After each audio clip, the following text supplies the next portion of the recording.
Dito isso, eu convido você a abrir sua Bíblia no livro de Provérbios, no capítulo 9.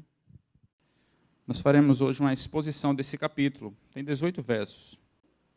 O título do nosso sermão dessa manhã é Os Dois Convites. Diz assim a palavra do Senhor: A sabedoria já edificou sua casa, já ergueu suas 7 colunas, já sacrificou seus animais, preparou seu vinho e arrumou a mesa. Já enviou suas criadas a clamar dos pontos altos da cidade, dizendo: Quem é simples, volte para cá.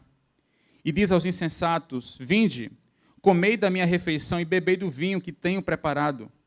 Deixai a insensatez e vivei. Andai pelo caminho do entendimento.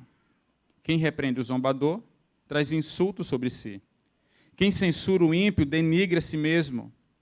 Não repreendas o zombador para que ele não te odeie. Repreende o sábio, pois ele te amará. Instrui o sábio, e ele se tornará ainda mais sábio. Ensina o justo, e ele crescerá em entendimento. O temor do Senhor é o princípio da sabedoria, e o conhecimento do santo é o entendimento. Pois por mim os teus dias se multiplicam, e anos de vida te serão acrescentados. Se fores sábios, serás para ti mesmo. Se fores zombador, só tu suportarás isso. A mulher tola mostra insensatez e não sabe nada. Senta-se à porta de casa ou em uma cadeira no alto da cidade e chama os que passam por ali para seguirem o seu caminho. Vinde para cá os simples, e diz aos que não têm entendimento: As águas roubadas são doces, e o pão que se come às escondidas é gostoso. Mas eles não sabem que ali estão os mortos e que os convidados dela estão nas profundezas da sepultura. Vamos orar mais uma vez? Pai, nós te damos graças por Tua palavra, Senhor, pelo privilégio que nós temos de ler Tua palavra em comunidade, em família, com as portas abertas, com a luz acesa. No último ano, por conta dessa pandemia, nós tivemos reclusos, impedidos de ter um momento como esse, Pai, mas graças ao Senhor que nós estamos aqui novamente. Nós te louvamos pelo privilégio. Nos dá, ó Deus, a gratidão necessária num momento como esse, que possamos valorizar isso, Pai, Tua Escritura aberta e o Teu povo em volta dela.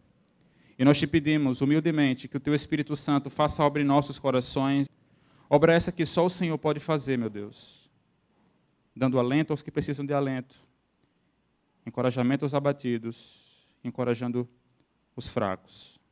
Que o Teu Evangelho possa brilhar nessa manhã. É isso que nós te pedimos. No nome de Jesus. Amém. Nós estamos diante de um livro, e a série que temos feito durante o mês de março pela manhã, o livro de Provérbios. Sem sombra de dúvidas, esse é um dos livros mais bem aceitos de toda a Escritura. E não é difícil a gente entender o porquê. A razão principal talvez seja porque o livro de Provérbios traz afirmações diretas e práticas, fornecendo auxílio para viver uma vida mais correta. E por que não dizer uma vida mais bem-sucedida nessa terra? Todos nós queremos isso. A maioria de nós almeja viver assim. Contudo, apesar do apelo prático do livro de Provérbios e os inúmeros versos que se tornam motes e lemas de vida para cristãos e não cristãos, este é um dos livros mais mal interpretados de toda a Escritura. É mais fácil, talvez, nós compreendermos um livro da Torá, os profetas, onde há referências claras aos grandes atos de redenção, referências claras à aliança e à menção direta a Deus.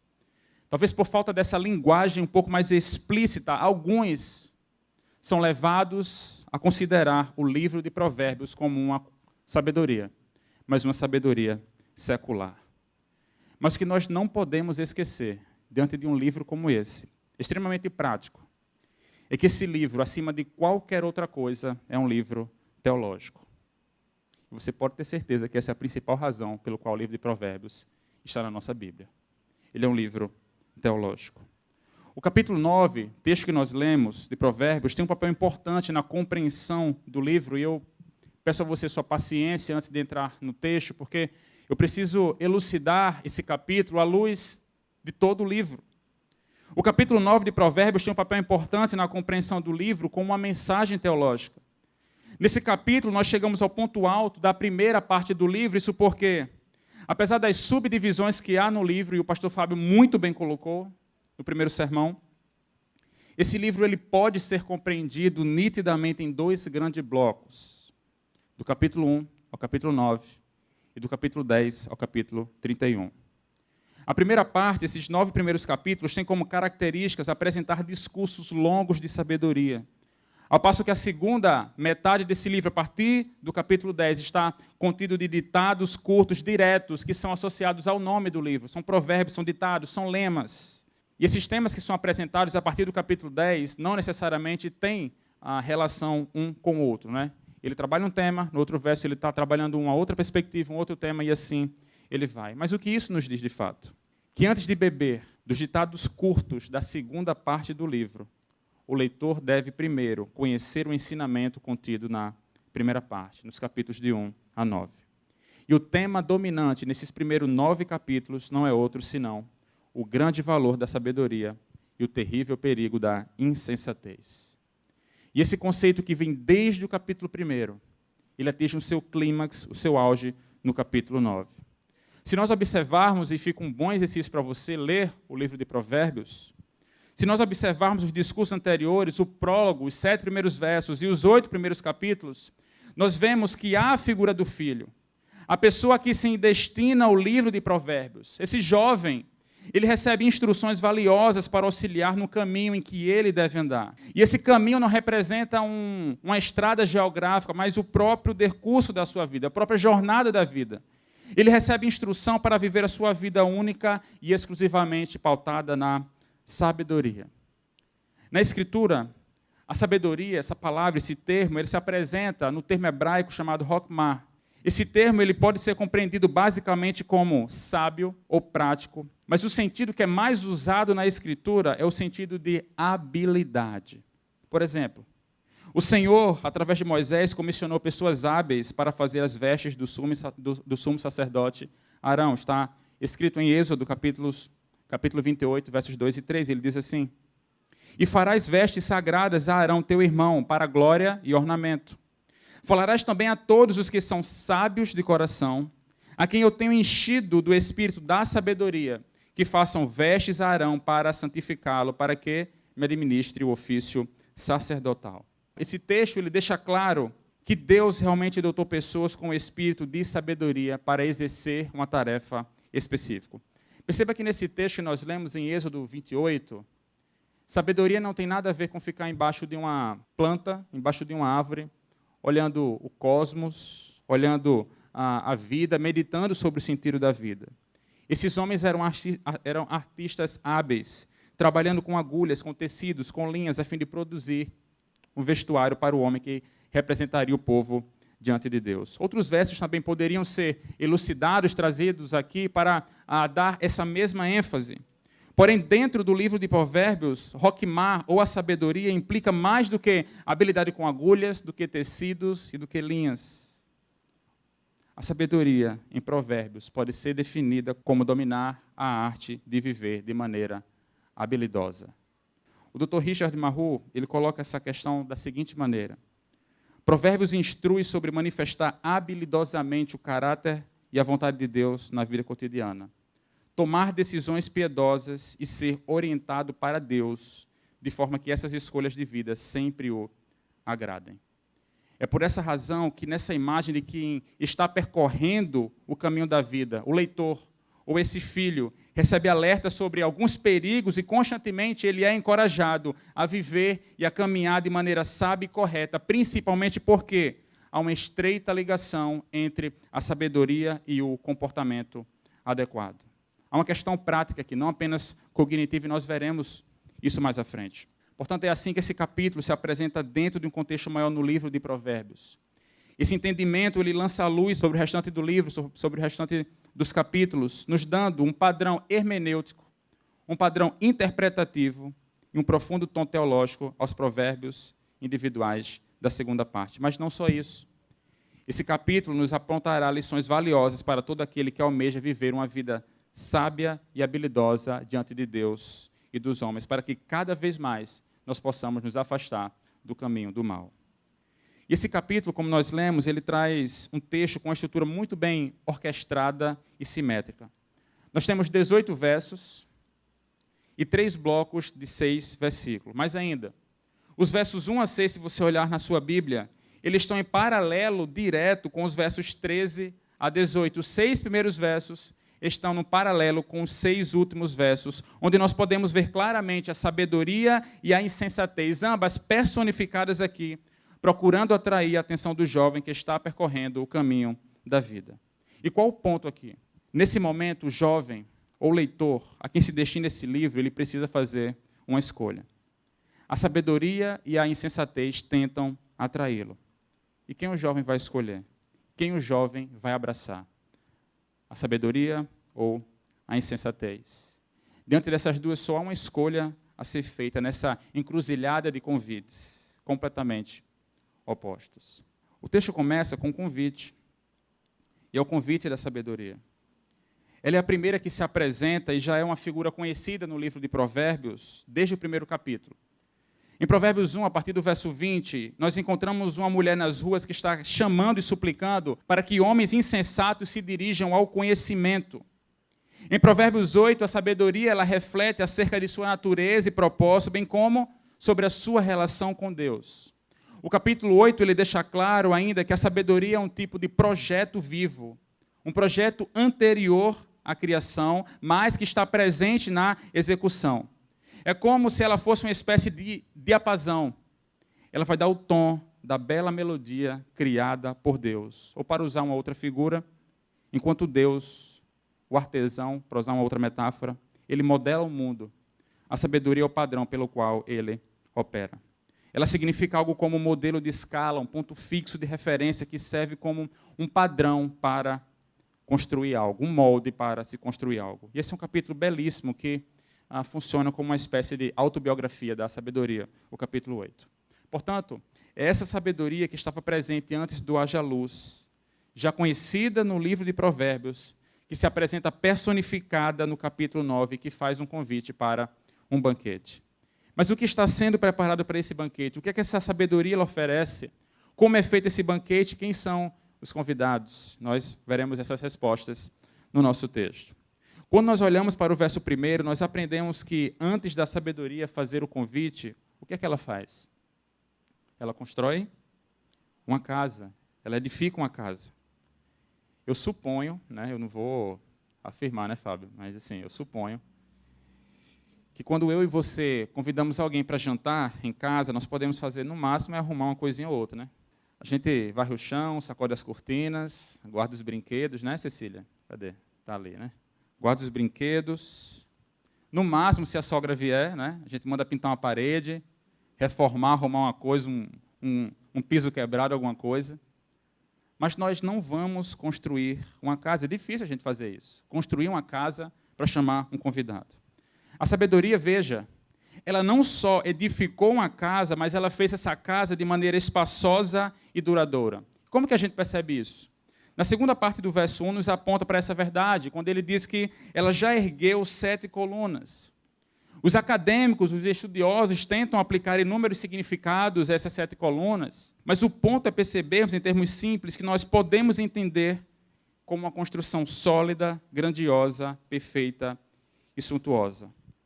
Obviamente, nós não temos hoje uma casa física com esses detalhes arquitetônicos construídos pela mão dessa mulher, pela sabedoria. Da mesma forma que em Provérbios, capítulo 14, verso 1, quando ele diz que toda mulher sábia edifica a sua casa, não diz respeito a uma mulher que construiu a sua casa com as suas próprias mãos. Mas o suporte que uma mulher sábia dá à sua casa, faça com que a sua casa, mesmo humilde, mesmo sem luxo, mesmo sem essa pompa, possa ser considerada uma construção sólida, grandiosa e perfeita. Por quê? Porque o fundamento último dessa casa, e aqui me refiro à família, aos relacionamentos, ao casamento, à criação dos filhos, ao trabalho, está alicerçado na sabedoria. Portanto, logo de início, nós podemos compreender que o que a sabedoria constrói é bom e duradouro. Da mesma forma, um homem e uma mulher podem, alicerçados na sabedoria, construir uma vida sólida. E mais à frente nós veremos como obter essa sabedoria e qual o fundamento dela. O texto também nos diz que antes de fazer o convite aos convidados, a sabedoria ela prepara um banquete. O verso 2 nos diz isso. Já sacrificou seus animais, preparou seu vinho e arrumou a mesa. Mas uma chave para entender a natureza da sabedoria aqui em Provérbios 9 é a localização dessa casa. Se ela construiu uma casa, onde é que fica essa casa? E o verso 3 vai nos dizer: e enviou as servas para fazerem convites desde o ponto mais alto da cidade, clamando. O ponto mais alto da cidade. No Antigo Oriente Médio, apenas uma pessoa tinha o direito de habitar no ponto mais alto da cidade. Era o Deus daquela cidade. O mesmo se deu em Jerusalém. A construção no ponto mais alto era o templo sobre o Monte de Sião, o lugar onde representava a casa de Deus, o lugar onde Deus habitava. Essa observação confirma o que vemos da sabedoria, sobretudo no capítulo 8. Ela representa a sabedoria de Deus.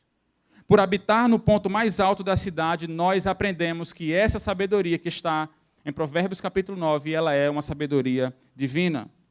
E essa, meus irmãos, é uma compreensão que nos aponta para implicações teológicas muito fortes aqui.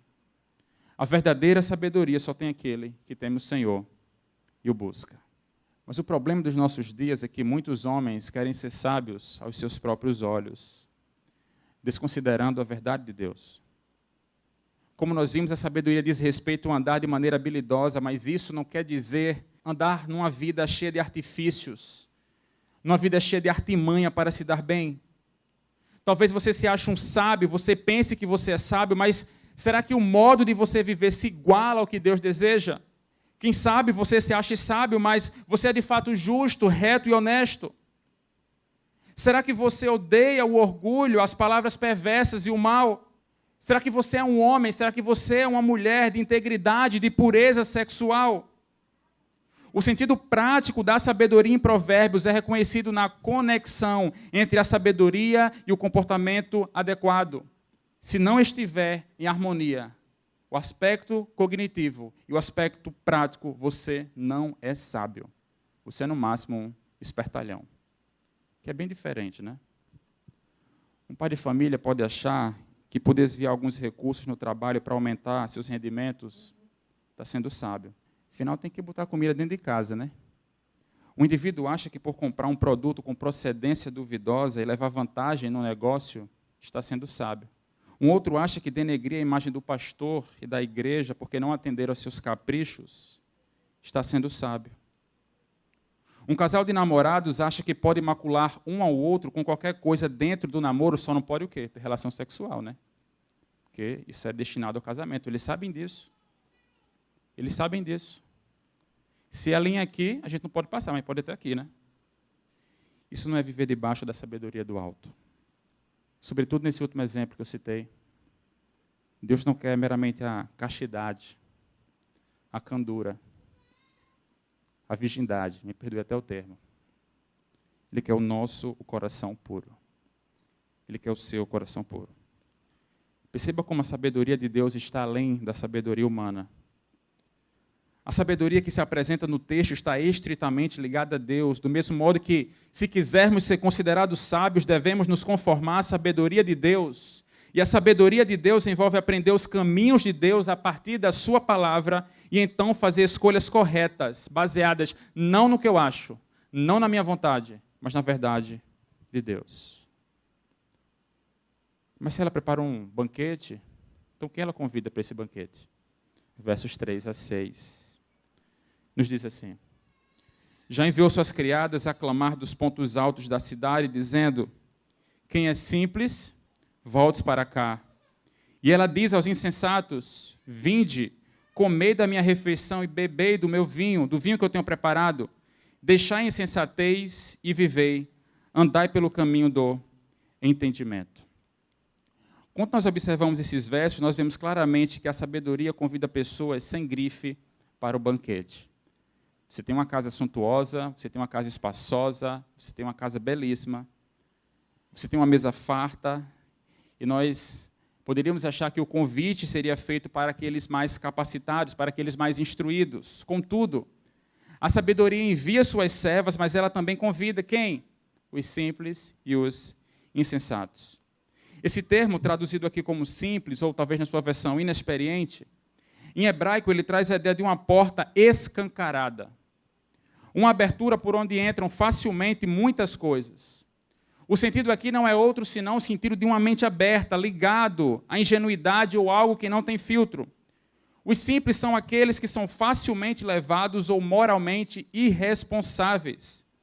E muitas vezes, por conta da pouca idade, da falta de vivência, nós atribuímos a inexperiência apenas aos jovens, apenas aos adolescentes, sem dúvida. Essa é uma faixa etária que carece de cuidado e atenção nesse aspecto. Quantos jovens ficam de conversa até tarde com desconhecido na internet? Quantos rapazes dão corda para mulheres, se colocam em perigo ao se deixarem ser seduzidos por uma mulher errada? Quantas meninas trocam ideia com homens na internet e vão descendo cada vez mais baixo nos assuntos, os assuntos vão ficando mais terríveis possíveis, chegando a ponto de mostrar por foto e por vídeo o seu corpo. Quantos adolescentes fomentam amizades literalmente sem futuro? O inexperiente é aquele que vive segundo o ditado do grande filósofo brasileiro, Zeca Pagodinho. Deixa a vida me levar, vida, misericórdia. Deixa a vida me levar. São os simples, são os ingênuos, são os inexperientes.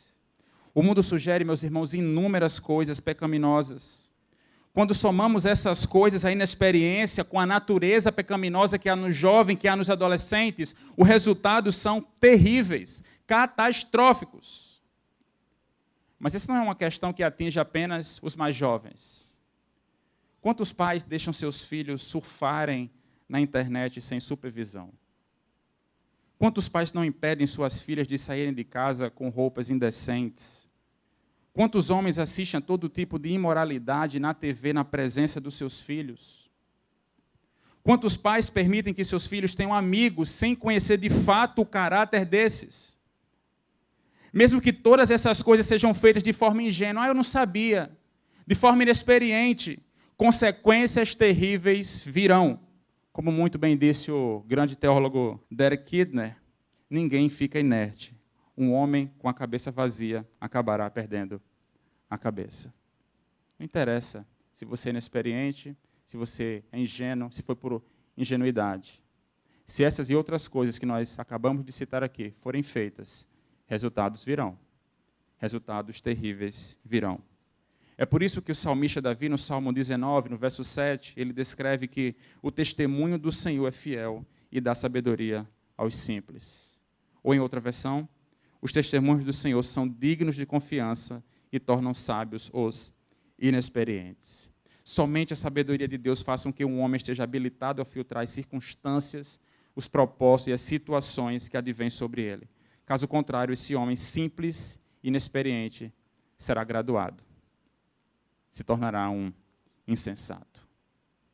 O insensato, ao longo de toda a Escritura, aponta para o caráter daquele, que é outra pessoa que a sabedoria convida, aponta para o caráter daquele que mais difere do sábio. Ele sempre aparece como alguém que carece desesperadamente de sabedoria, ou vai para um outro extremo. Ele despreza a sabedoria. Em termos práticos, eu vou usar um exemplo que os irmãos vão entender. É como se um insensato fosse alguém que jogasse futebol, treinasse pênaltis, não só errasse o gol, mas chutasse a bola para fora do estádio. E mesmo ele sendo ruim, ele odeia ouvir sobre como ele pode melhorar a sua batida. Mesmo que o Cristiano Ronaldo, até o Fred, vá lá e ensine para ele. Ele não quer ouvir. Por quê? Porque ele acha que ele sabe. Esse é um insensato. O problema do insensato não é cognição. O problema do insensato não é cognitivo ou falta de experiência, mas é o caráter egoísta, teimoso, inflexível. Se o homem simples, o inexperiente, como nós vimos, ele é passivo demais diante das coisas, o insensato é um obstinado em seu próprio coração.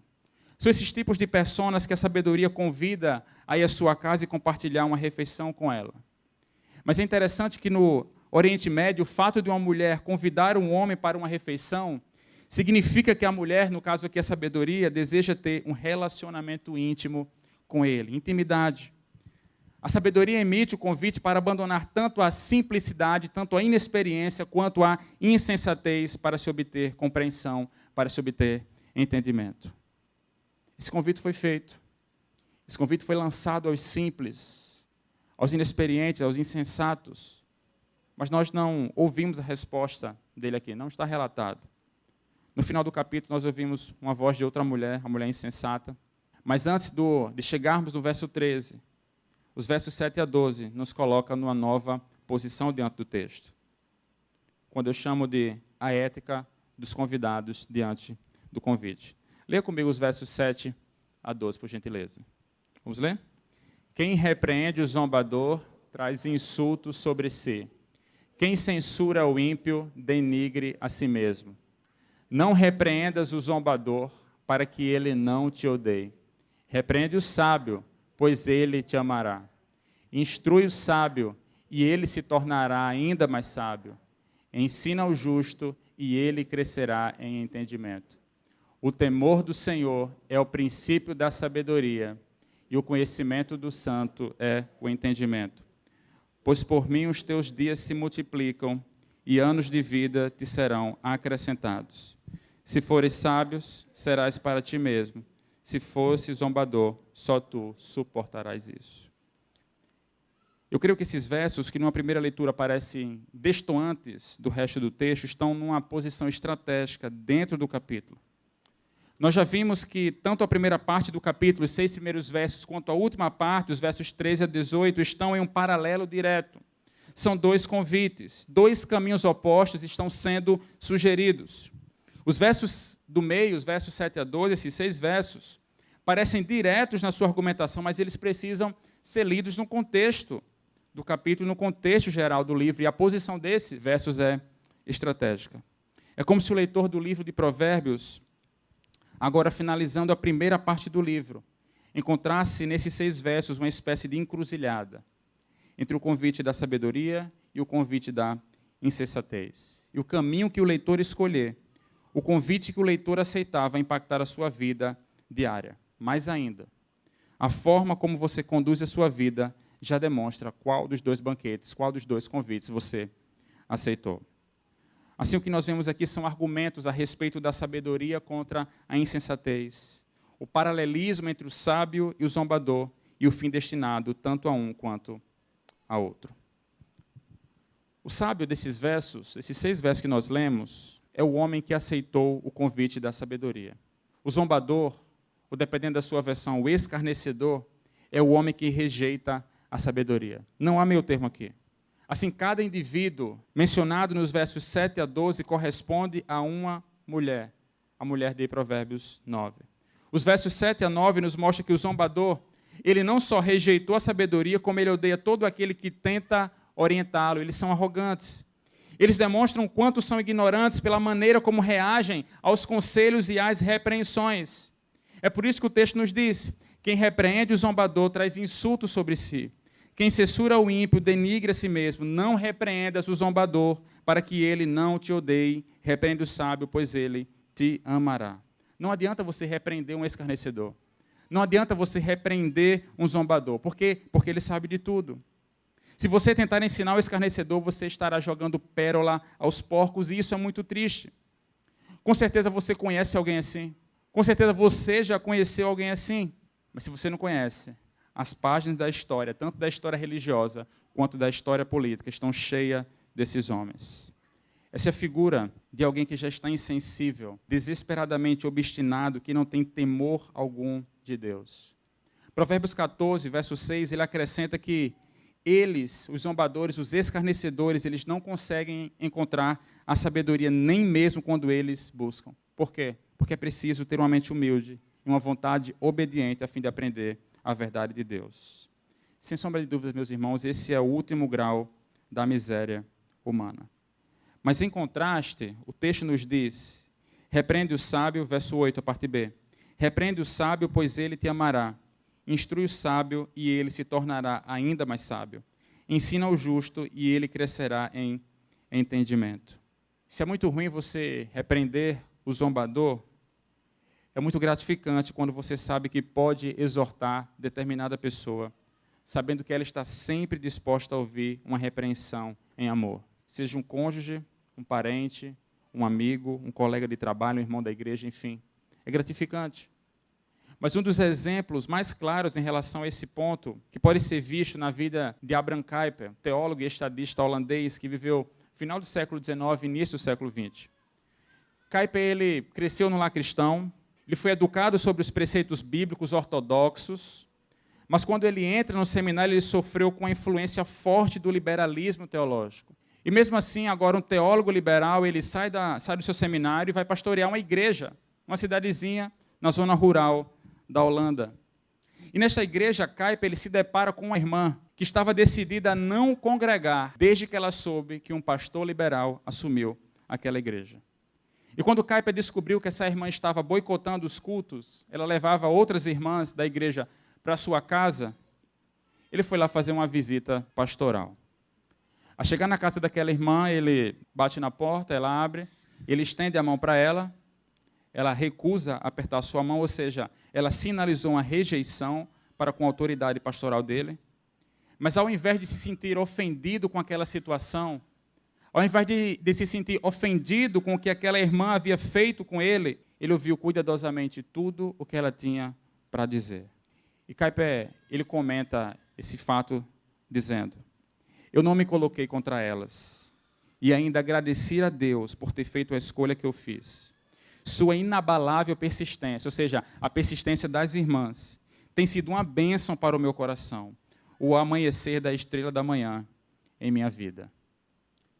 Kuyper, um teólogo liberal, tornou-se depois disso, claro, outras coisas envolveram também, mas esse foi o estopim. De teólogo liberal, ele tornou-se não apenas o reformador da Holanda, mas o arauto de um movimento que influenciou e influencia nações até hoje. Veja como uma simples irmã no interior do país foi um instrumento usado por Deus nesse processo. Kuyper poderia dizer: quem é você? Eu sei mais de Bíblia que você. Eu sei mais de grego e hebraico do que você. Eu sou doutor em teologia. Eu ganhei prêmios e prêmios. Eu fui graduado com notas máximas. Quem é você para dizer o que eu tenho que fazer? Mas Kuyper se coloca em posição humilde para com aquela irmã. Ele reconheceu que estava errado e demonstrou que quando se instrui um sábio, ele se torna ainda mais sábio. Não há crescimento em sabedoria, meus irmãos, sem o reconhecimento dos seus próprios erros. Mas qual é o fundamento de toda essa sabedoria que nós temos visto até aqui? Está no verso 10. O fundamento de toda essa sabedoria é o temor do Senhor.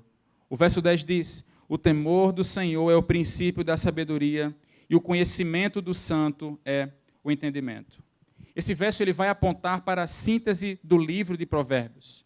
Esse verso é o verso-chave de todo o livro. Ele aparece primeiro no capítulo 1, verso 7, e ele aparece nesse último capítulo da primeira metade do livro, no verso 10. O temor ao Senhor, o temor do Senhor é o primeiro passo em direção à sabedoria. Esse temor não diz respeito ao excessivo medo, o medo paralisante, mas a uma adoração reverente e constante. Ele reconhece a grandiosidade de Deus e reconhece a nossa finitude. É assim que essa adoração reverente se dá. Mas como nós podemos temer a Deus ou adorar a Deus de maneira reverente na prática? Eu cito 3 coisas. A primeira delas é: quanto mais soubermos o caráter de Deus, que nos é revelado na Bíblia, na Escritura, mais a reverência encherá o nosso coração. Ou seja, nós precisamos conhecer a Deus. Nós precisamos conhecer os atributos de Deus, nós precisamos ter uma percepção de quem Deus é. Mas, em segundo lugar, tenha em mente que Deus está em todos os lugares e que nós vivemos uma vida coram Deo, ou seja, uma vida diante de Deus.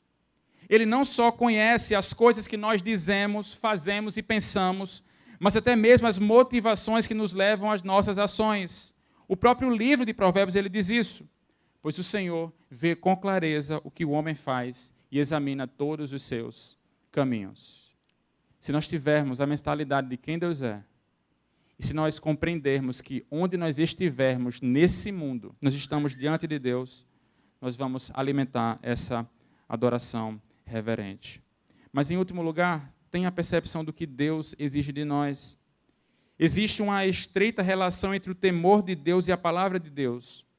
A Bíblia não somente vai revelar o caráter de Deus, os atributos de Deus, mas também aponta a vontade de que Deus deseja de nós, a vontade de Deus aos homens através dos seus mandamentos. Portanto, nós precisamos compreender, ter a percepção do que Deus exige de nós. Muitos querem cumprir os preceitos descritos no livro de Provérbios, como eu mencionei lá no início, fazer desses versículos máximas para viver melhor nesse mundo, como se fosse uma de bolo, lemas de vida, mas sem relacionamento com Deus da sabedoria. Isso é um paradoxo, meus irmãos. Isso é uma contradição. Nesse caso, o relacionamento com Deus, segundo o que está descrito no verso 10, ele precede a ética. Não se pode conceber nenhum dos provérbios deste livro fora do temor do Senhor. O texto vai avançar. O verso 11 complementa o verso 10 ao dizer que pela sabedoria que pertence ao Senhor, os dias do sábio, do justo, serão acrescentados e multiplicados. A promessa desse prolongar de vida, dos dias, para todo aquele que tem um procedimento justo e prudente, está alicerçado na lei de Deus, e ela é real no Antigo Testamento, e quando vai para o Novo Testamento, ela ganha dimensão eterna. O verso 12 é talvez uma expressão aqui, a mais marcante de individualismo que se acha na Escritura. Olha só o que ele diz: se fores sábios, serás para ti mesmo. Se fores zombador, só tu suportarás isso. O que é que esse verso está nos dizendo? Que, em última análise, quem ganha ou quem perde é você. Às vezes nós achamos, mas meu pai tem um temor do Senhor. Meu pai é crente, não é preciso não. Quem ganha e quem perde é você. É isso que esse verso está nos dizendo. Você não pode emprestar, tomar emprestado ou escapar do seu caráter, pois ele é você mesmo. Como está escrito, cada coração conhece a sua própria amargura e não há quem possa partilhar a sua alegria. Se amarguras vierem, você vai arcar com elas. Se alegrias vierem, você usufruirá delas. É isso que esse texto está nos dizendo. Mas a última parte desse capítulo, os 6 últimos versos, ele mostra um outro convite, o convite da mulher insensata. Nós vimos que quando chegamos ao capítulo 9, a sabedoria já era uma figura conhecida dentro do livro de Provérbios. Porém, as últimas palavras da primeira parte do livro, os versos 13 a 18, são palavras da mulher insensata. A insensatez aqui é personificada, porém ela não está claramente presente nos outros capítulos como a sabedoria se apresentava. O que há nos capítulos anteriores é uma estreita semelhança com a mulher estrangeira, a adúltera, contra quem o pai sábio adverte o seu filho. Nós temos essa menção em diversas partes no livro. Essa mulher ela é uma mulher que causa tumulto. É uma mulher que atrai jovens ingênuos que estão trilhando o caminho da vida, a jornada da vida, e há alguns paralelos desses 6 últimos versos com os 6 primeiros versos. Primeiro deles, a casa da mulher insensata também era um ponto mais alto da cidade. Nós vemos isso no verso 14. Ou seja, ela também representa uma divindade. Nesse caso, ela vai se identificar com todas as divindades do Antigo Oriente que se opunham a Yahvé. Os deuses babilônicos, como Marduk, e os deuses cananeus, como Baal e Asherá. Mas além de estar no ponto mais alto da cidade, de ser uma espécie de divindade, de ser deuses, ela também faz um convite. Mas, ao contrário da multiplicação dos dias que se obtém a sabedoria, a terrível verdade sobre a insensatez é que ela é uma assassina. Essa mulher é como se fosse aquela sereia, né? Daqueles contos folclóricos que tem uma bela canção que atrai os pescadores, mas quando eles chegam lá, são mortos, são levados para dentro do rio. Ela é uma assassina. Ela convida as pessoas para um bom jantar, mas essas pessoas jamais retornam. O verso 18 nos diz que os convidados dela estão nas profundezas da sepultura. Portanto, sob essa perspectiva, a alternativa entre a sabedoria e a insensatez é mais do que uma receita de como progredir e ter sucesso no mundo. É uma questão de vida ou morte. Nesse sentido, ao ler o livro de Provérbios, essa questão aparece diante de nós. Nós seguiremos a Yahvé? Nós seguiremos a Deus, a sabedoria ou os outros deuses? A insensatez. Essa é a real situação enfrentada pelos israelitas. Cada um deles deveria fazer uma escolha e muitos tentaram combinar os dois caminhos, conciliar, fazer uma intercessão. Mas de forma recorrente, os profetas mostraram que não se decidir é o mesmo que se decidir para a insensatez. Ou Deus, ou nada. Não há meio termo. A situação na prática para os israelitas, meus irmãos, era exatamente a de Provérbios 9. Mas o primeiro passo para se corrigir uma leitura exclusivamente moralista do livro de Provérbios, como vimos, é relacionando os dois grandes blocos desse livro. Primeiros 9 capítulos, do capítulo 10 ao 31. Porém, com a progressão da revelação, o livro de Provérbios precisa ser lido agora à luz do Novo Testamento, onde Jesus é associado como a figura da sabedoria. Paulo mesmo disse, nele estão escondidos todos os tesouros da sabedoria e do conhecimento. Cristo Jesus é a sabedoria de Deus. Mesmo durante o seu ministério terrestre, a sabedoria foi revelada através da sua pregação. Na sua juventude, ele confundiu os mestres da lei, enquanto ele crescia em sabedoria, estatura e graça diante de Deus e dos homens. E a forma predominante de seu ensino foram as parábolas, que é uma espécie de sabedoria. Cristo Jesus foi alguém que se deleitou perfeitamente no temor do Senhor. Mas por que isso é importante para a gente?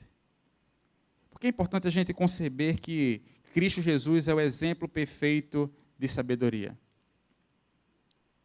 Se você leu esse texto e você achou que você poderia ser um homem sábio aqui, pelos seus próprios méritos, você fez uma leitura errada. Porque é importante que Jesus tenha sido o exemplo perfeito de sabedoria. Porque eu e você somos os insensatos.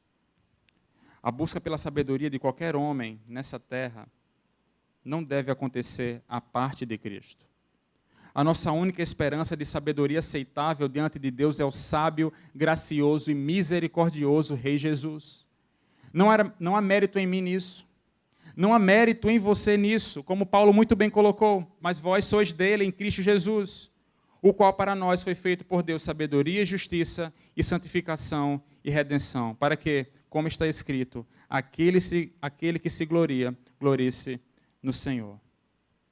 Nós não podemos, pelos nossos próprios méritos, ser o homem sábio descrito aqui. Nós não podemos, pelos nossos próprios méritos, escolher o convite da sabedoria.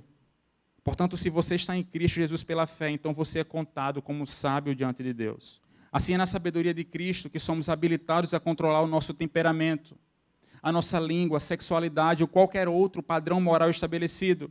E mesmo quando nós falharmos, nós não podemos nos esquecer que as imperfeições da nossa sabedoria foram tratadas na cruz de Cristo. Se Deus nos deixasse à deriva, meus irmãos, com certeza aceitaríamos o convite da insensatez, onde o fim é a morte. A morte é aquilo que o homem natural conhece, afinal, esse é o nosso estado natural, mortos em nossos delitos e pecados.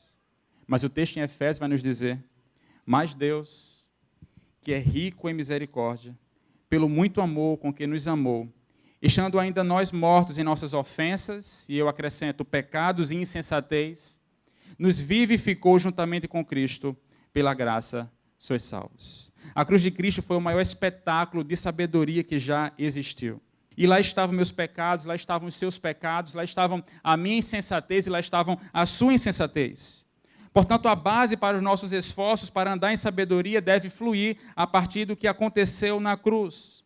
A sabedoria de Jesus não é de pouca importância, ela é tudo o que nós temos. Se somos contados diante de Deus como sábios, nós só somos contados diante de Deus como sábios e assim por conta da cruz de Cristo. Ela é tudo que nós temos. Cada pedaço da nossa esperança para progredir em viver habilidosamente.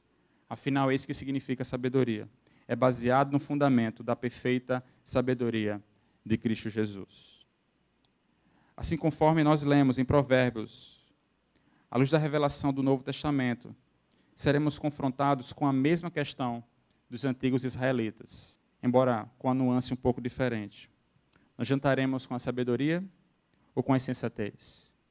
A sabedoria que nos convida é o próprio Jesus Cristo, enquanto a insensatez que procura nos seduzir é qualquer outra coisa criada que colocamos no lugar do Criador. O convite da sabedoria está aberto a todos aqueles que amam a mensagem da cruz. Vamos orar.